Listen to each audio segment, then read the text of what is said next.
रामराम मंडळीचे कांदेश भाऊसन बरं आहे का? शिरपूर जायला होतं भाऊ, थोडं काम होतं गुलाबोली सण. मग रस्ता तरी लागणार नागेश्वर चोपडा रस्ता जोगे. इथला भारी सीन आहे भाऊ, इथला भारी नजारा आहे. आणि बोले बाबा तर नेहमी बल्लावरच राहतात, त्यासले टेन्शन नाही. मस्त एकदम असं वातावरण, एकदम फ्रेश वातावरण मरातच बोले बाबा. मग मला बी सांग, तू बी पण म्हणे भाऊ, तर इगू मी बी गुलाबोली सण गुलाबो बी चढीच घे भाऊ बल्ल. तिला बी टेन्शन नाही, मला बी टेन्शन नाही. अरे का पाड कसं तर आजूबाजूला असा पाड आहेत, असं मन शांत होस भाऊ. फिरत राहा माणूस ना, मनमोक्या माणूस राहा. 12 महिना काम आहे आपले, टेन्शन लेवांनी. 2 महिना 4 महिना मग 6 महिना मग येत राहू, एक फेरी मार देऊ बोले बाबा. मन शांत होई जास्त, टेन्शन येत नाही. सर्वाचे काम आटकेला असतं होई जातात. फक्त बोले बाबाला सांगू बुवा, मन बी चांगलं कर, सर्वांना चांगलं होऊ दे, असा आशीर्वाद लेवून निघो. बरोबर आहे का नाही?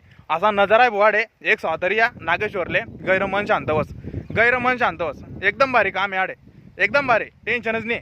देखा कसं हिरवा गार असा पाड मग बल्ला.